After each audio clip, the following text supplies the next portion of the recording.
Best ball season is off and running. OTAs are here. We're getting some news. We're getting some coach speak. We're getting some things we can actually act on now in best ball season. So we are going to hop into a BBM draft over on Underdog Fantasy and see if we can't put to the test some of my favorite targets in this moment before some of these players rise as OTAs, training camp, and all the fun of the summer picks up here on Spike Week. Let's do it.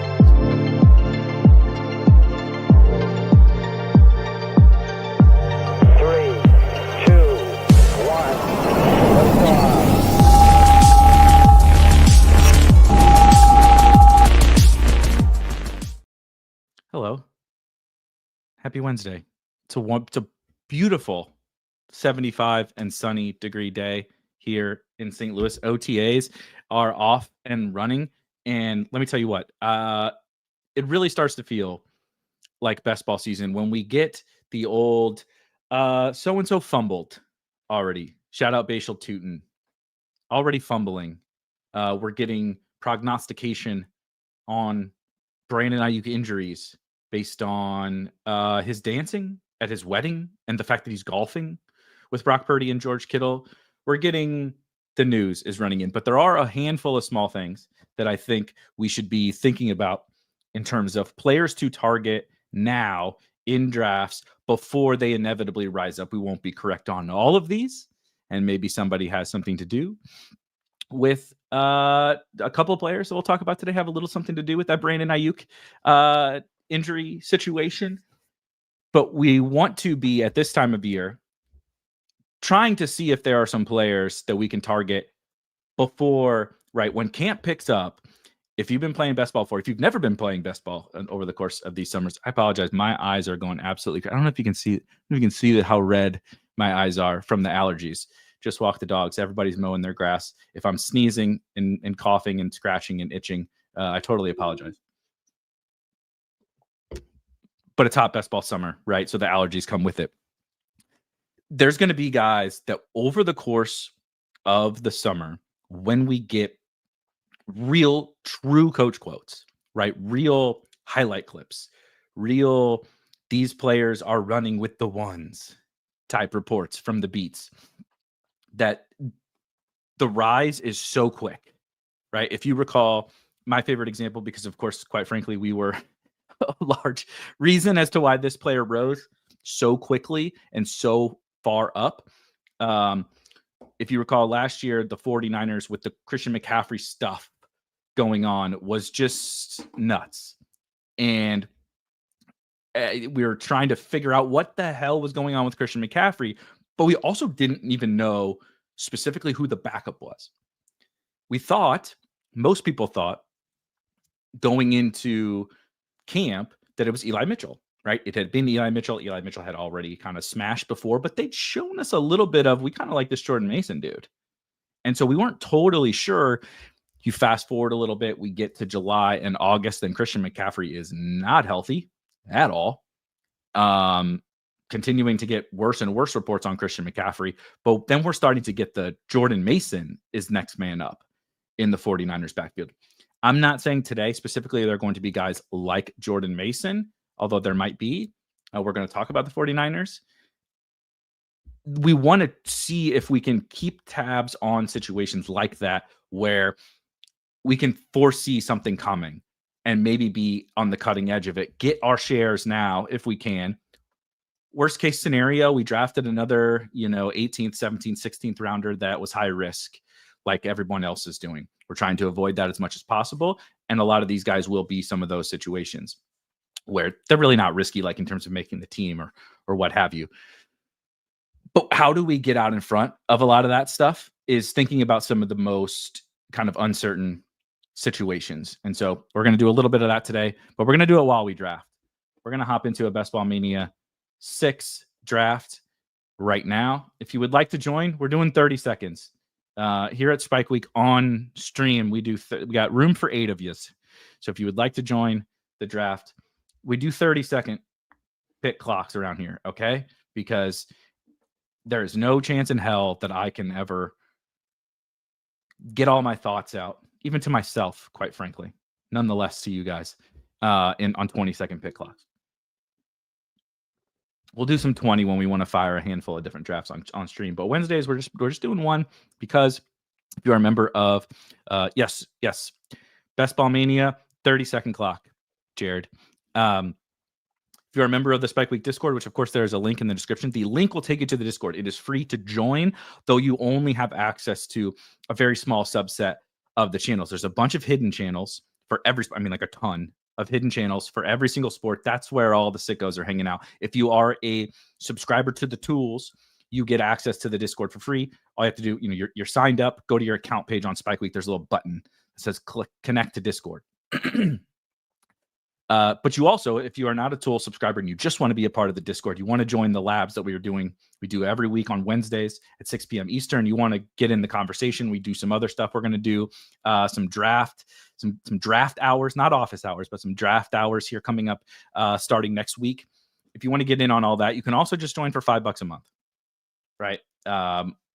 We put it behind the paywall this year because of it's chaotic in a free and open Discord sometimes from an administration perspective, but you can join for just $5. Let's see. Got the 107. Let's catch up on some Big Draft Energy. Shout out, stopping by to say big fan of you guys and all you do for the fantasy football community. I believe I was invited by a Spike Weeker to draft you did on stream last night. So shout out to you. Over on our good friends at Drafters. I know this is an Underdog stream, but our good friends over on drafters.com and go check out Big Draft Energy YouTube channel. Crushing it. Min Cash Merchant Omar with the 101. Ooh, this was not on the docket for the for today's show. Rank your favorite pick spots. So I'm going to cheat a little bit and not do like specific rankings. I prefer the back half of the board. So I'm picking at the 107. I honestly would say like somewhere around the 107 and back to the from like who doesn't like Jamar Chase, who doesn't like Justin Jefferson, whatever. But I like 107 is probably a little too late for CD, but like anywhere from 5 to the back half. It's not that I don't like these guys at the top, but I just think CD, all the wide receivers, and even Genty, Gibbs falls sometimes, who I actually like. Don't shoot me, Zero RB Bros. I actually like Jahmyr Gibbs a decent amount this year. But all the wide receivers rock. You can mix and match. And then specifically like the second round guys that you get at the back half are killer. So let's see here. Gibbs on the board. Here's what we're going to do. I don't have a bunch of Nico. I know it's not like a big pull up, but I'm gonna pull Nico up just a little smidgy here. I have a bunch of, if you can see on your screen here, I have 20% Puka, 20% Neighbors. Like I have a bunch of these other wide receivers and on Underdog, and I'm trying to get some more Nico. And so again, a big perk of drafting in the back half is you can kind of do your own little thing here, and you're never going to get a bad first round player, and you're never going to get a bad second round player. Not saying that T Higgins of the world are bad second round players, they're not. But you could, if you really wanted to pull those guys up, you could do it. There's so many, like the world is your oyster from like the 107 on in these drafts, and I just feel like the beginning of the second round is so strong that I prefer the combinations of players with like Neighbors and AJ Brown or whatever, as opposed to Justin Jefferson and T Higgins type of an example. Go for it, man. Not gonna hear me talking about that one a lot, unfortunately. I get it. It's fun. It's all fun, but I think we've jumped the shark on our silliness in the best ball space.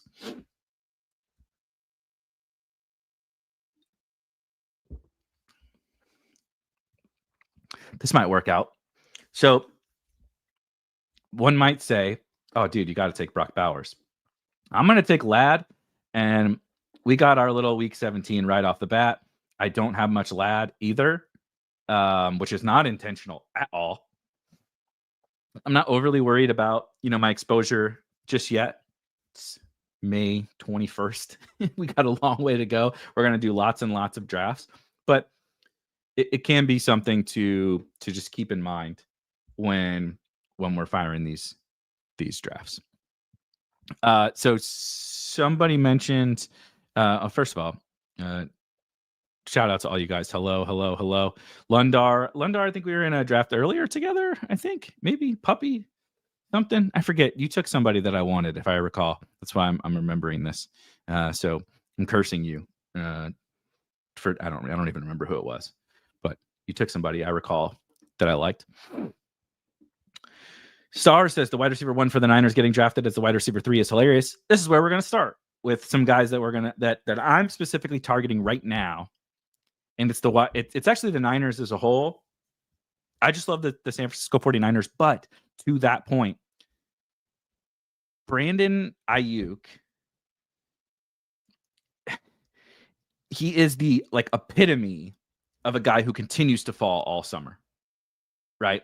He has every element to the profile of someone that I'm not saying that he should fall. I'm not saying that you shouldn't draft him. I'm not saying I dislike Brandon Ayuk. I'm not saying any of that. What I am saying is Brandon Ayuk is the guy who tore his ACL last year. He's not going to be out.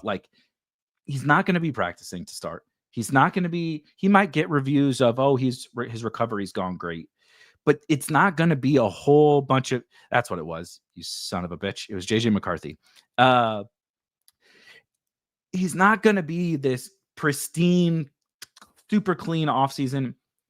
It's not that that's impossible. It's incredibly unlikely that a player who tore his ACL and MCL in October, I believe, it's just incredibly unlikely that we're getting, oh my God, look at Brandon Ayuk is crushing it at practice, because he's probably not going to practice, right? And so what does that mean? Brandon Ayuk is a potential faller. Someone is probably going to rise in that situation. Juwan Jennings, I'm not sure how far he could rise, but Ricky Pearsall maybe is the key to that. He's a second year, first round pick who popped at the end of his rookie season without Ayuk, without Deebo Samuel. Yes, without Christian McCaffrey. But I do actually like Juwan Jennings right now. I'm kind of getting my splash of Juwan right now.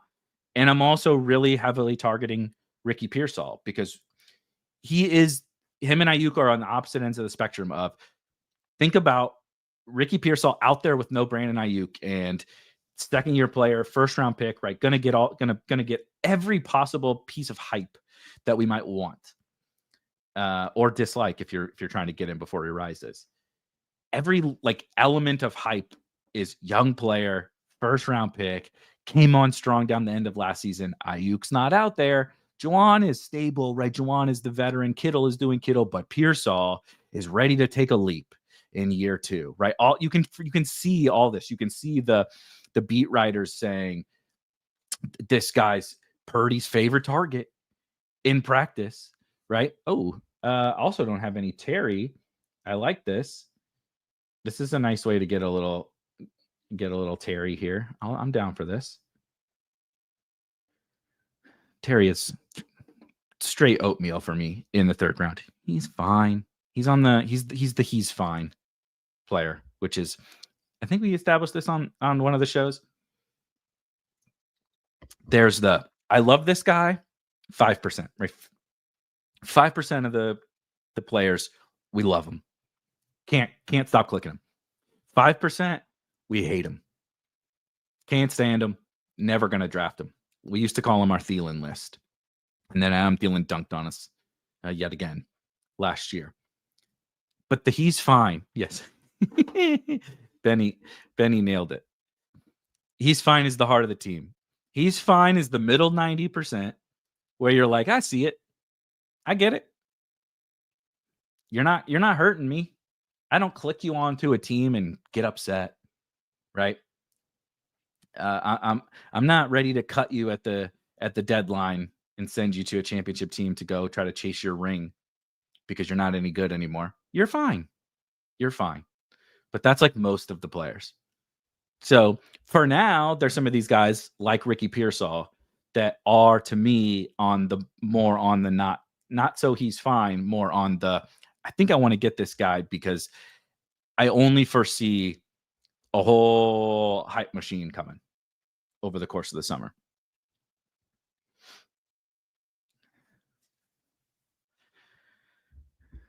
Wow. So do I stack him with Daniels or I don't really want to stack him with Daniels. I'm gonna move down and get my guy Devontae Smith. You see, he plays Washington in week 16. Nice little tiebreaker. And I'm trying to get, I don't know if you saw, Tush pushes back. Don't worry. Don't worry, Jalen Hurts. Your Jalen Hurts shares are saved. But I'm just going to keep drafting Devontae Smith. FF Doom. Do you also not see a scenario where we keep getting positive reports on Ayuk, though that also, I don't mean it to say like it's not possible that Ayuk gets a bunch of positives. It's absolutely possible. It's just pretty unlikely. It's pretty unlikely. I would be a little bit shocked that he is like fully healthy. I think we could get positive reports to your point to where maybe he's not like sliding, but I just don't really foresee a scenario in which we're getting like he's in practice fully healthy.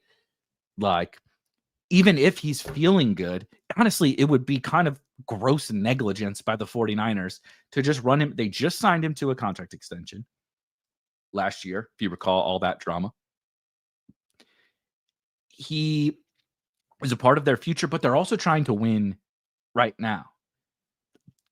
Practices in the part of the summer, he needs to be fully right for the season. And so I just don't really foresee a scenario in which they are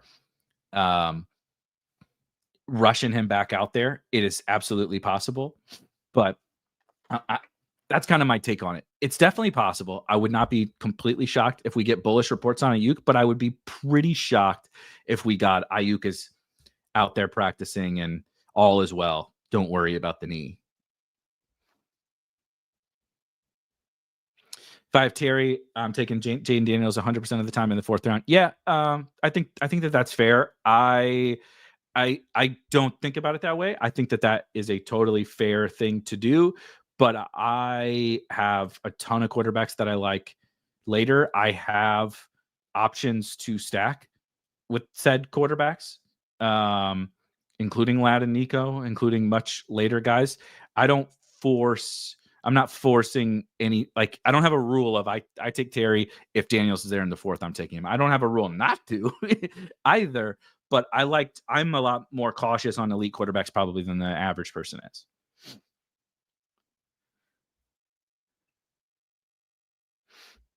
And this is potentially why, but we'll see if it works out.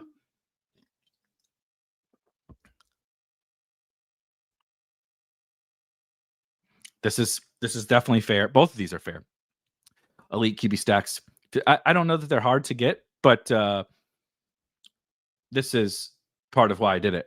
I could take Daniels in the fourth, or I could get Devontae and Jalen Hurts.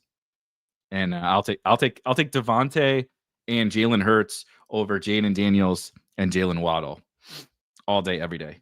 I'm not sure if you guys heard, the tush push is fucking back, baby. No stopping it. Hurts. He's back. Good afternoon, Bindles. Yeah, passed on Jaden with Terry and got Devontae and Hurts in the fifth. Yeah, exactly. Suck it now. Fantasy. What is it called again? What a ridiculous name. Can we at least come up with like something creative? It's already like hilariously embarrassing that we're drafting best ball like drafters onto teams, and then we can't even come up with like a cool name, right? It's like back in the day, any new fantasy tout site either had Roto on it or right fantasy alarm, fantasy guru, fantasy elite, Roto Grinders, Daily Roto, Roto Wire, Roto. It's like we're so uncreative. Like let's just scream from the mountaintops that we're just not very cool. Like let's just scream it from the mountaintops. Or that's like Underdog Fantasy. I know it has fantasy in there, but Underdog is a cool last name, right? Like I mean, look at Draft and DraftKings, FanDuel, right? Draft.com. It's like, can we somebody come up with a cooler name? Cooler name.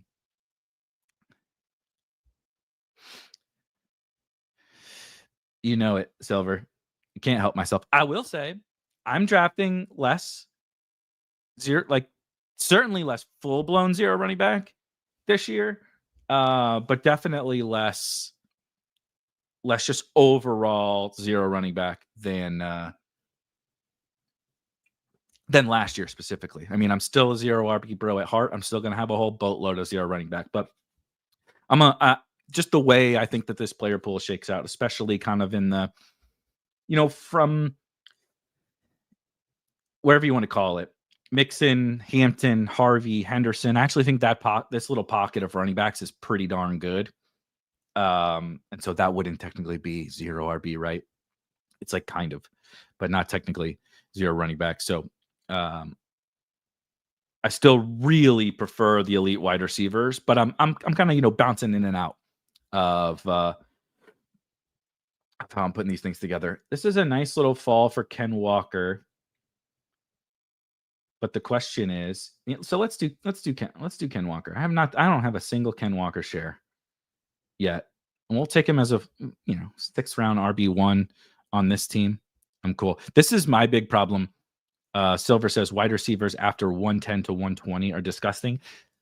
That's where it's easy to say, oh, I'm going to draft more early running backs this year. I'm like, that's kind of true. But there's a cutoff around the Jaden Higgins, Trey Harris, Rashid Shaheed, whatever, wherever you want to in that ballpark, right? Marvin Mims, I don't know. Everybody has a slightly different cutoff. But once you get past that little barrier, dogs agree. Shh. Hush. The dogs agree. Once you get past this certain little wall of wide receivers, it's like, I don't want to be like they're fine add-ons. And actually one of the guys we'll talk about here in a little bit, that's one of my guys alongside the Pearsalls, alongside the 49ers, is a late round wide receiver that I really, really like. But I just don't want to be dependent upon some of these later guys. And the longer you wait for your wide receiver 4 or your wide receiver 5, the more you're dependent upon those guys. And so that's why I'm still going to be really heavy on the elite wide receivers personally. This is definitely dogs hate that is a fact. The dogs, if I draft the team that's drafting a bunch of guys after the wide receiver cliff, the dogs are going to be mad. Punt tight end is great. Punt quarterback seems risky. I don't love. Yeah, it just depends. Kyle says like 3-5-7-3 with quarterbacks and tight ends in round 9 or 10 is something I've done a lot. I think that's totally fine. And for anybody that knows me, I'm pretty anti 6 onesies on Underdog. So we would have to like. There are 3-5-7-3 teams I think that probably rock. And there are 3-5-7-3 teams that I would never draft 3 quarterbacks and 3 tight ends on. It's like, that's one of those things where people love to, not you guys, people would love to say, well, how many quarterbacks are you taking? Like, should I take 3 quarterbacks or 2? Should I take 3 tight ends or 2? And it's like, the answer is always, it depends, right? It's like, I don't know. There are some teams that are going to be much better 3-5-7-3 teams. And there's some teams that if you took a 3rd quarterback, I think you're an idiot. There's some teams that like you need to take a 3rd tight end. And there's some teams that if you took a 3rd tight end, I think that was horrible. It's like, and even within the round, like I've done the like try to punt at quarterback and at tight end. And even then, sometimes I feel like my wide receivers or my running backs are a little bit weak. So, oh baby. This is not part of the I know Judkins is available here, but Tony Pollard is one of my guys this year. The 7th round, Tony Pollard, beautiful. Fits every structure. Gets me to my 0 RB-ish candidates, right? My backups are or rookies that I'm taking later. I got Walker and Tony Pollard now. Like, sure, I'm not going to dominate the position to start, but I'm totally fine and totally locked in.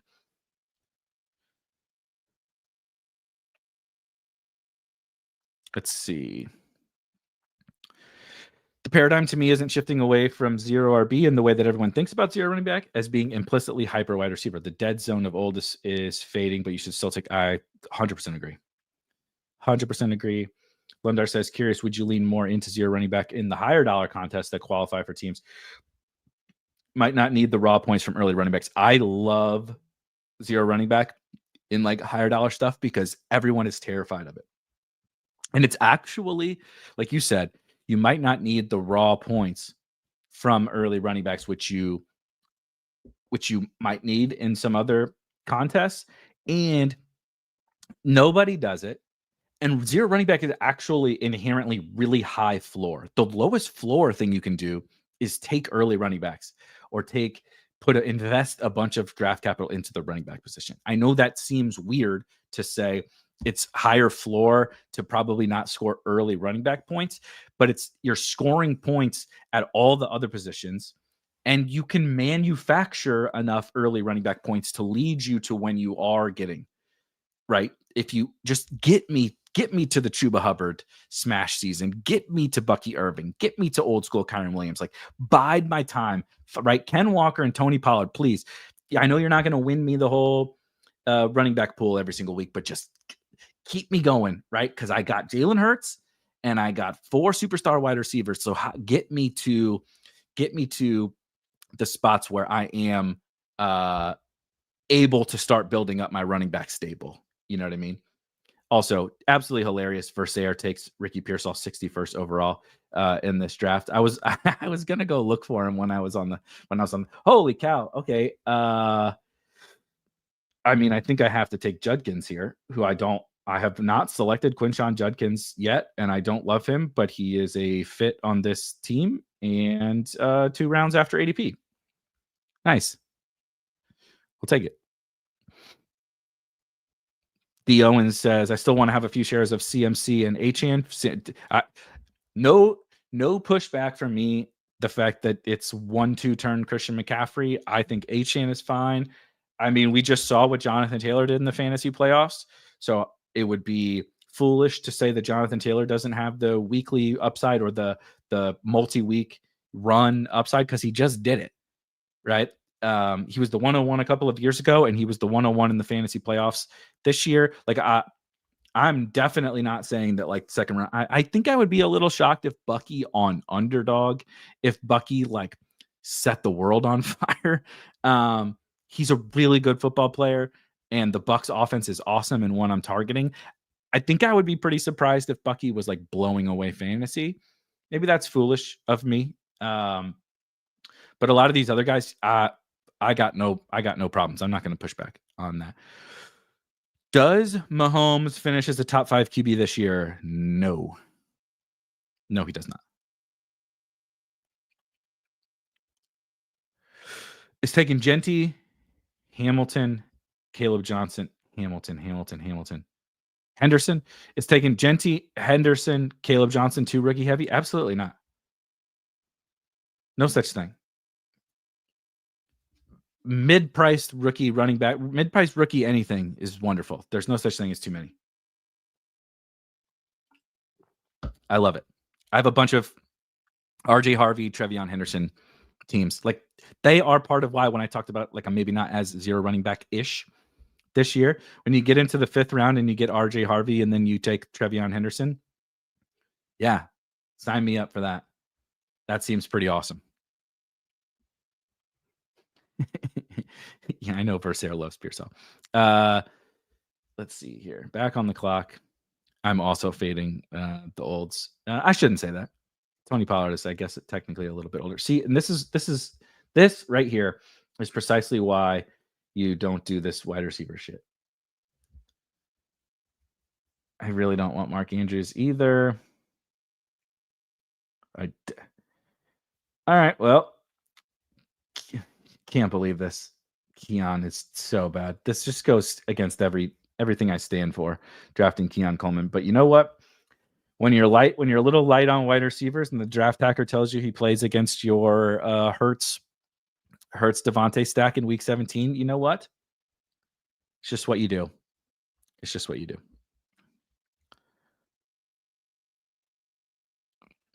This is, yes. So, God bless you guys. You are the reason that these shows exist, of course, but the reason why it makes it a lot easier to do these shows. Jason asks, could Tootin's rise get wild with good camp reports or a backfield trade? The Jaguars backfield is kind of the 49ers wide receiver room of drafts right now. I don't even necessarily like Tootin is the rookie, so he's just always naturally going to stand out a little bit to me. I'm not as high on him as probably Market, but I see it. I have drafted him, and I have drafted Tank Bigsby more than Travis Etienne. But the Jaguars backfield, there's going to be a winner, probably two. It's not impossible that all three win because of what you said, that there's a trade. We are very close to hearing some rumblings about the Jaguars backfield. We're close to trade rumors about the Jaguars backfield. We're close to something. Do I know what it is exactly? No.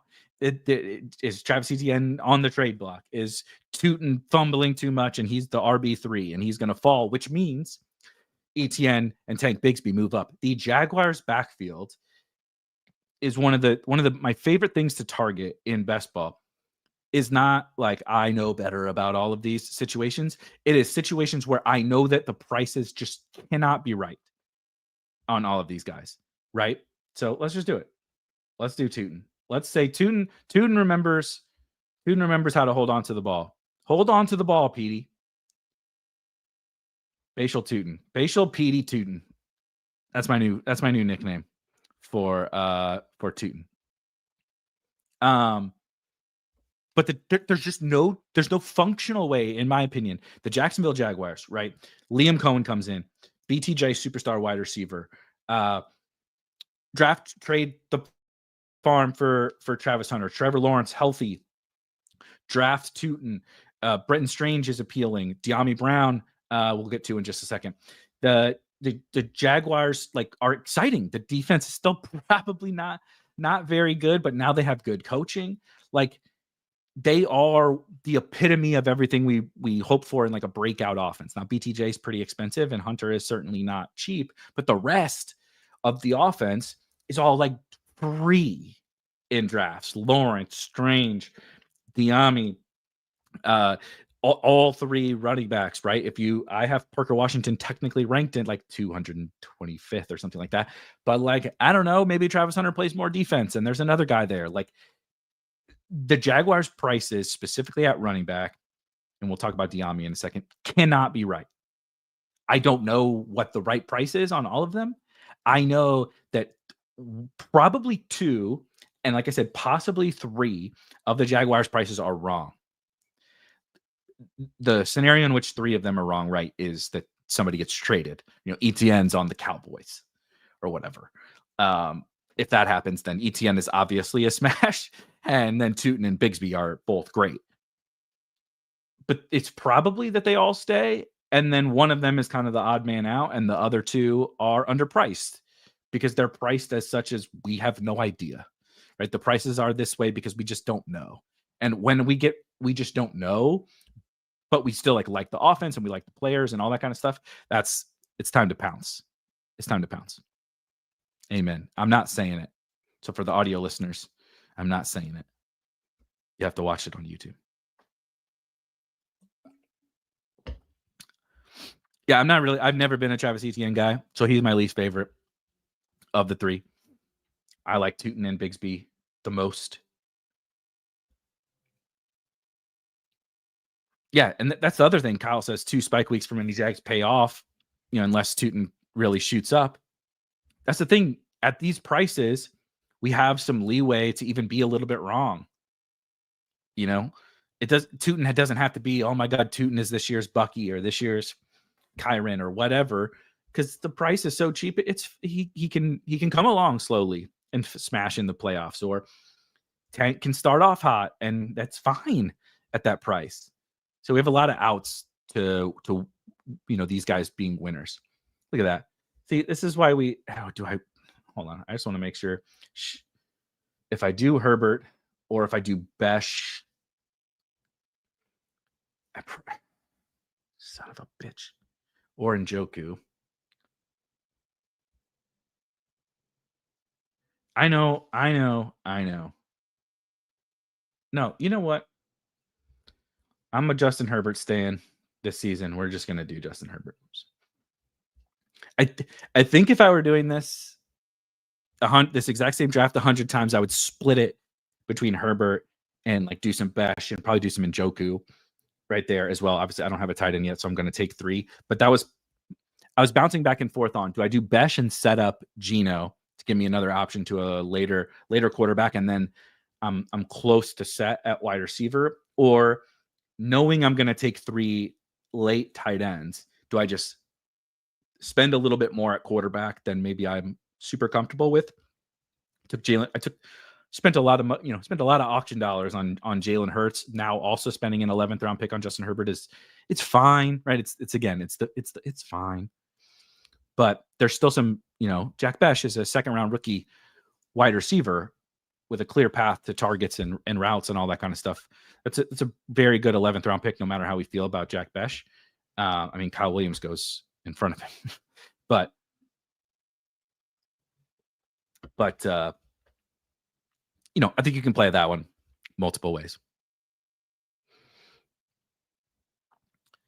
Am I the only one who Gabe says, welcome, Gabe. I'm not sure if I've seen you around. Thank you for joining us. And are you the only one that thinks Jalen Hurts is underpriced? He should share the same ADP as Lamar and Jaden. No, sir, you're not. Part of the reason why I didn't select Jaden Daniels, why I rarely draft Josh Allen, and Lamar is Jalen Hurts. Tush push is back. What if they throw more? Get the tush push and the Eagles, pass more than 300 times. Good Lord, guys. Speaking of, perfect first tight end. The one, the only, Dallas Goedert. Adding on to the Eagle stack. We are fucking cooking today, gents. Happy Wednesday. What a day. Let's have a day. Play like a champion. See if we can come up with any more stupid cliches. Dude, if I got to replace my mouse battery, I think. It keeps going out intermittently, and I'm getting really triggered.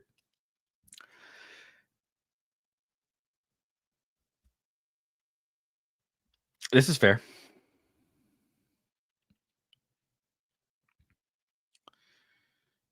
Definitely. Bernie says, shout out Bernie. Bernie just wrote, I know we're doing a BBM. If you've checked out the new best ball site called Fast Draft, really fun, unique format of best ball. They have rookie only drafts, which are really fun, origins, and then they have a flex 4 contest. You only draft 6 players, start 4 every single week, no quarterbacks. That's a really fun game theory element game. And Bernie just wrote a new piece on strategy around the flex 4 game that is awesome. Outstanding article. But he says Goddard likely Gesicki or something like that. It's just it is, dude. I'm not a 3 tight end guy. I really love Brock Bowers and Trey McBride, and it's a hard on George Kittle. I'm not so sure that I love 4 or 5 turn George Kittle, but there's a crush.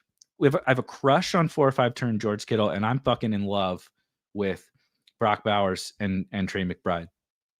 But it's so hard to turn down. Like you said, Goddard, Berg, likely, Gesicki. I don't know. There's other Harold Fannin in the last round makes me feel things. I don't know. The Rams tight end is available back there. I think it's Higbee to start the season, maybe Ferguson late in the season. That's always been really profitable, right? if you still, there goes Tank. Damn it. I was going to try to take both of them. I don't know how you feel about Chig, right? Or Kate Otten or Dalton Schultz, or there's just like a bunch of options. Jatavian Sanders, right? There's just like all these options that make me feel really cozy with three late tight end teams. You know who doesn't make me feel cozy is Dalton fucking Kincaid. All right. Do I do the Josh? Yeah, let's just we're leaning all the way into this Bills Eagles game. Got a little Hurts. Dude, this week 17 is killer. Let me switch to the playoff view here on the Hacker in the middle. You can customize there's just a ton of different views that you can see there. Draft capital. You can take fucking notes on the draft, right? Like, this team is awesome, right? You can take notes in the draft hacker, but I particularly enjoy the playoff view, which of course you could see Philly, Buffalo, Hurts, Devontae, Keon, Josh Palmer, and Dallas Goedert. And then we also have a little Houston LAC stack with Herbert, Ladd, and Nico. Dare I say fun team. We're into round 14. Let's just keep on with some of the top targets right now. I don't know if you guys saw, shout out again, Coach Speak Index. If you don't follow, if you're not in the Coach Speak Index Discord, I highly recommend it. Follow him on social media, all that kind of stuff. Go ahead, check out his YouTube. We haven't set up we're going to do some drafting together as well this summer. We haven't set up that schedule yet. He released a comment from the Jags GM. And of course, if you recall, Coach Speak, pre-OTAs, right? The Jags cut Gabe Davis. So Gabe Davis, not a thing anymore in Jacksonville, which already made it pretty darn clear that Dyami Brown was going to be a starter, like, no matter what happened, right? At least in 3 wide sets. Even if Travis Hunter plays full-time offense. It's just like not possible that Diami's like not going to play. Okay. I do like Brenton Strange here. Speaking of, build on to our Jags, little Jags secondary stack here. Let's do that. We have Tootin, add Strange onto there. So now we got a couple Bills, a couple Chargers, 3 Eagles, and a couple Jags. This team rocks. But Coach Speak Index put out some quotes. Go check them out. I don't have it in front of me either. I won't quote the whole thing. I'm not going to read you 3 paragraphs or whatever, but GM just straight waxed poetic about Dyami Brown.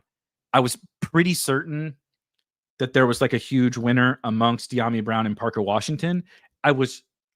As a betting man, I would have said, and I have drafted some Dyami Brown, but in terms of get ready for Dyami is balling in camp. Dyami is being used like a Swiss Army knife. Dyami can do everything.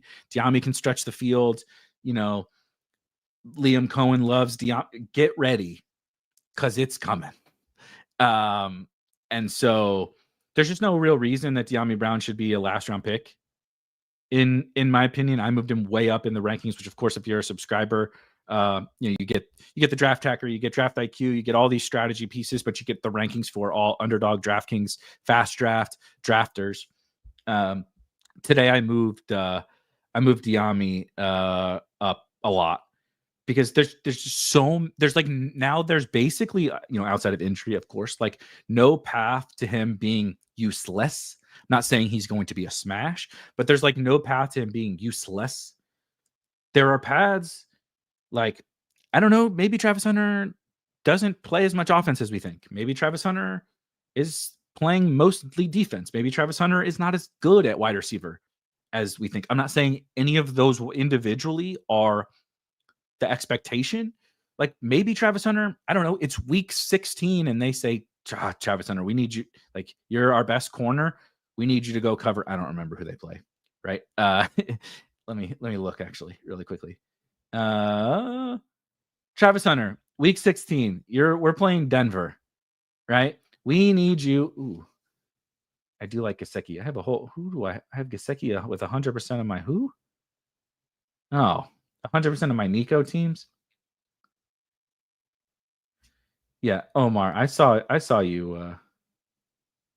I saw you getting. Well, we'll still do Gesicki. I do like Gesicki a lot.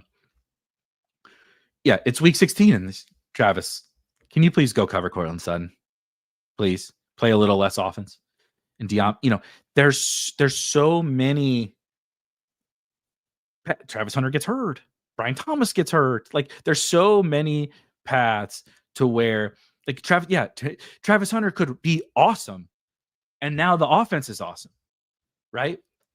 The offense just takes a leap. Like Jalen McMillan last year hit go look at the efficiency, yards per out run, whatever, terrible. But the Bucks were so good. He's out there. So he caught 8 touchdowns. It's like so many paths lead to Diami being way too good for this price. And like, okay, worst getting there he goes, of course, 179. Maybe Hunter is Deion Sanders. Like it's one of those, I don't know what happens, but like every scenario you dream up, like you tell me Travis Hunter plays full-time wide receiver. He's awesome. Brian Thomas plays it's obviously playing full-time wide receiver. And I'm like, okay, so the offense is awesome and he's wide receiver 3. Like, cool. That's good. Like, that's a good thing. Like, sure, he's not going to get 120 targets, but I don't need 120 fucking targets from even the 15th round. You know what I mean? Like, tell me how this is bad. So he's, we mentioned Pearsall, we mentioned the other Jaguars. Basically what we're saying here is the Jags prices are terrible. Like the non Brian Thomas and Travis Hunter prices on the Jags are bad, in my opinion.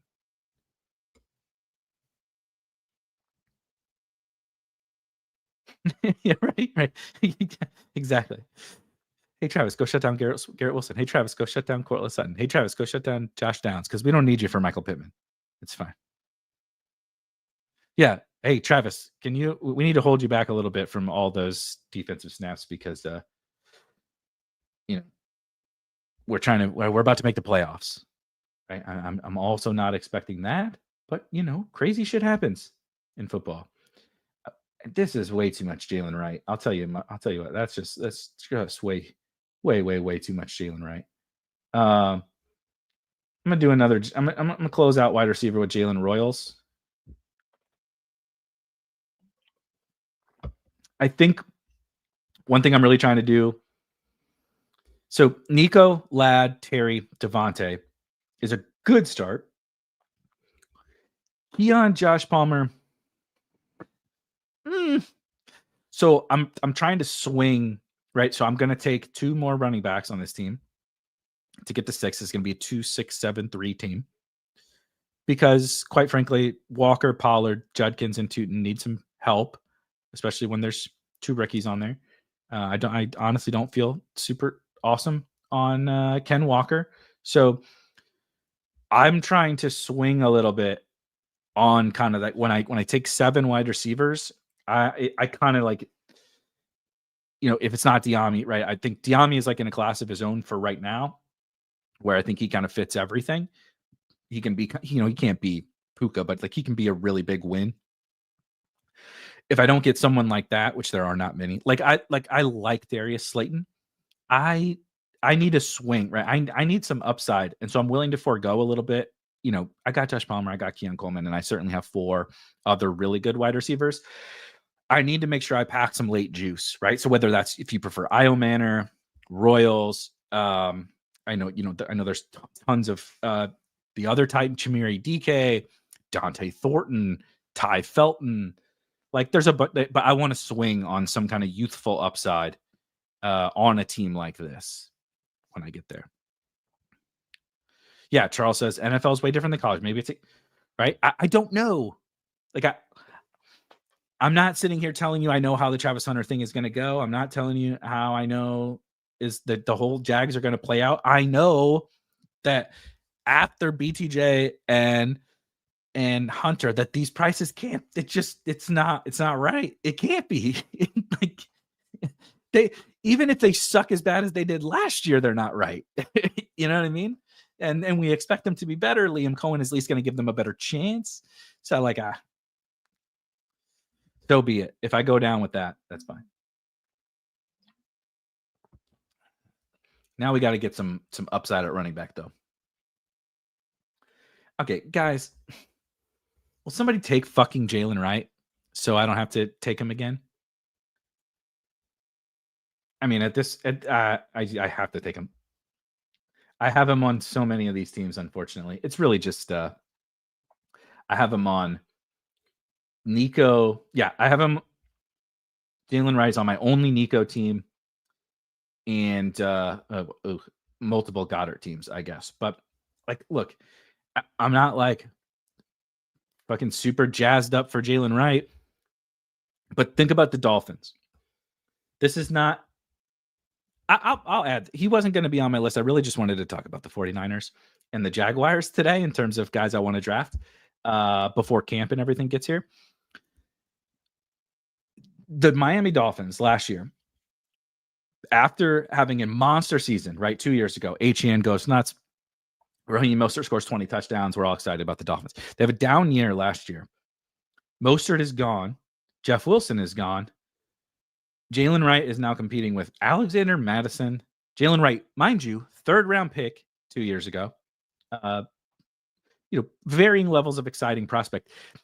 Jalen Wright went 4 rounds higher last year when Raheem Mostert was on the team, and Raheem Mostert went in the 8th round. Jalen Wright, because we were so excited about the Dolphins. Now, whether it's Jalen Wright, whether it's Ollie Gordon, whether it's Alexander Madison, the backup to a 185-pound starting running back, Achane, is basically not drafted.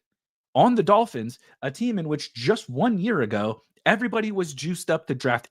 If you're a running back for the Dolphins, I don't care. I'll draft Jeff fucking Wilson. Like, nobody gave, right there goes Ollie Gordon. Like, nobody was rational about the Dolphins. Now we're like, Achane is it. The rest of these guys, who cares? Like, someone is going to be a big winner here. The other guy, I want to shout out. Vadim from the chat. I was into Jordan James. I like Jordan James as a player, and I couldn't like quite pull the trigger on moving him up in the rankings and like making him a mega priority 18th round target. But I just want to shout out, gave me the courage to Vadim in the Spike Week Discord for Jordan James. And I think he's a really good last round pick right now. 5th round pick out of Oregon, but I think is an outstanding best ball pick right now. I get it. Isaac Garendo is probably the backup, maybe the backup.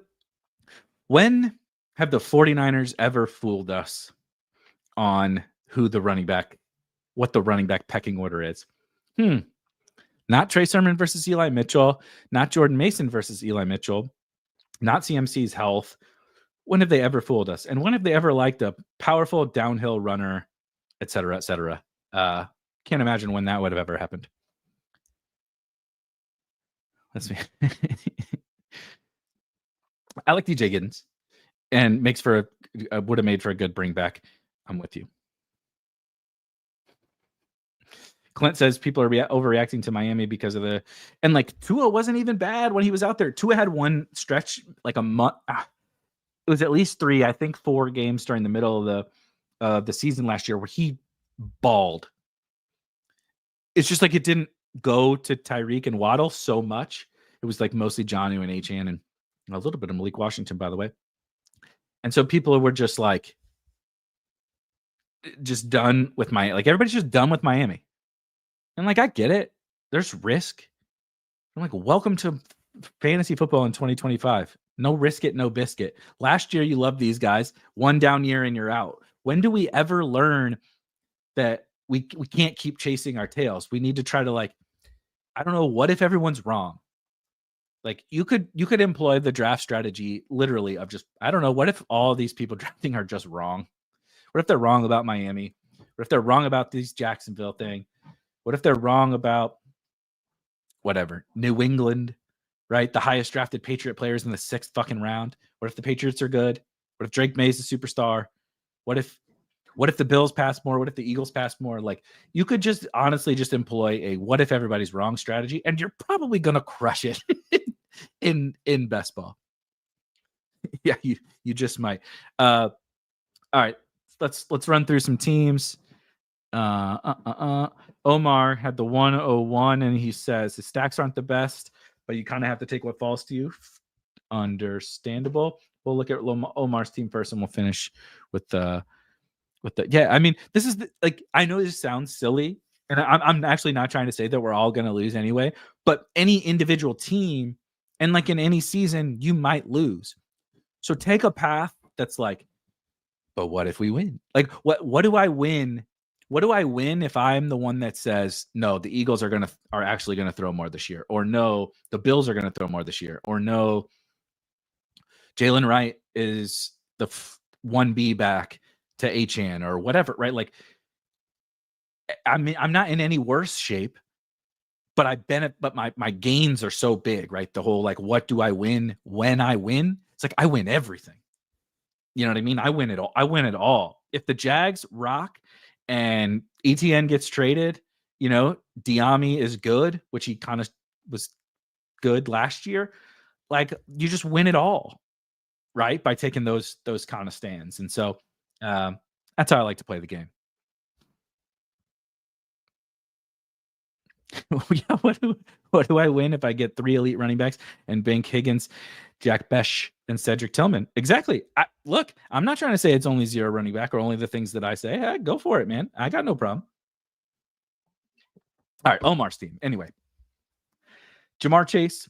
Okay, did the Bengals thing. Did Rashee Rice. You know, I love Rashee Rice, playing to my heartstrings. Travis Hunter. Okay. That's a little bit of a fall for Travis Hunter. That works. George Kittle, like it. Alvin Kamara, Jaden Reed, Brian Robinson, Jalen Warren. Lawrence with Hunter. Got it. ETN. Okay. Kyle Pitts with Penix. Okay. Michael, the stacks are fine. Michael Wilson. Dontavian Wicks. I think this is where it starts to get a little sketchy. Underdog hasn't shown me the 18th round pick. It's fine. It's fine. It's a fine team. Charles says, can you look at the 110? Want to see if they caught up at wide receiver. Let's see. 110. Okay, so he took Malik Neighbors, CMC, Brees, Kyron, RJ Harvey, Joe Burrow, woof. TJ Hawkinson, woof. Luther Bird and Justin Fields. Holy cow. Okay. I mean, love the running backs. Love the running backs. Like, actually, I do love the running backs. Neighbors. So the real problem here is it's just kind of all over the place. Burrow and Fields, and wow, still kept taking running backs. Yeah, so no, did not get caught up. Yoshi is stacked with Burrow. The wide receiver room is Malik Neighbors, Luther Burden, Rashad Bateman, Jack Besh, Alec Pierce, Andre Yoshivas, AD Mitchell, and Trey Tucker. Do you hate the Amon-Ra team? Ooh, Amon-Ra out of the 4 spot, pulling Amon-Ra up already into it. JT Jacobs, okay. Daniels, okay. Zay Debo, way to get back on track. Demont and Higgins, okay. Travis Kelce, Rashid Shaheed, Jared Goff with Amon-Ra, all right. Berg likely. See, this is where I think the wide receiver might have got rough. Amon-Ra, Zay, Debo, right? Jaden Higgins as wide receiver 4, Rashid Shaheed as wide receiver 5, and then Tutu Nuke 6-7. I think I would swap. So definitely would not take Stafford. I think if you take Stafford out, I think I'm still okay, even with the 3 tight end. I just think we got to have a little more wide receiver juice. So I would take, like, if Stafford is outscoring Jaden Daniels and Jared Goff like several times, or even once, frankly, like, I'm not sure that that's going to make up for the lack of wide receiver firepower. Is kind of my general thought. But really quickly, I'm going to run down my team, and then I do got to get out of here because we have to do our weekly lab in the Spike Week Discord. I started Nico. I pulled up Nico, got him with Lad. Fun combo. Of course, they play each other in week 17. Terry, a falling Terry, passed on Devontae Smith, passed on Jaden Daniels, got roasted by the chat. How dare you pass on Jaden Daniels when you have Terry McLaurin? That's absurd. How could you ever pass on that? Well, because we take Devontae Smith and then Jalen Hurts falls back to us because the Jalen Hurts price is ridiculous. And there's no reason that Jalen Hurts should be going behind all those other. And I can get him around later and get him stacked with Devontae Smith. So we recover with a little Jalen Hurts there. Ken Walker, Tony Pollard, and Quinshon Judkins fall. Was not expecting to take a running back. Darren was definitely not expecting Quinshon Judkins to be there, but we'll take Walker, Pollard, Judkins. I don't love Keon Coleman, but we were a little bit starting to fall behind at wide receiver. He kind of fits here. I also basically never draft him. We talked about the Jaguars running backs, and Tootin also fits this team. And then decided to go with Herbert. I'm kind of happy that I did. Herbert stacked with Ladd, of course, and then don't have a tight end yet. Dallas Goedert come back for Josh Palmer, who also kind of fits, right? A little secondary Bills thing. It's week 17, kind of need a wide receiver, maybe chaperone-ish. Just some help at wide receiver. Brenton Strange, Mike Gesicki, Jalen Royals, Jalen Wright, and then Jordan James. I'm excited about this team. This was a fun draft, of course. I appreciate, disappeared from the screen. I appreciate you guys hanging out with us. We'll be back tomorrow at the exact same time, 5 p.m. Eastern. That's the new schedule. 5 p.m. Eastern Wednesday, 5 p.m. Eastern Thursday. I'm not quite sure what the time is going to be on Friday yet. I have to figure out, Fridays is when I generally record with Kareem for Legendary Sickos. So I got to figure out our timing there. And I'll get back to you on when the Friday streams will be. But 5 p.m. on Wednesdays and Thursdays. Sunday mornings, of course, will continue, whether it's with Rob or myself or both. So plenty of drafts, constant drafting here at Spike Weekend, and a whole bunch more content. So thank you guys for hanging out. Enjoy your Wednesday. And if you're not in the Discord, pop in that link, hit like, hit subscribe, all that good stuff. And I will see you guys tomorrow.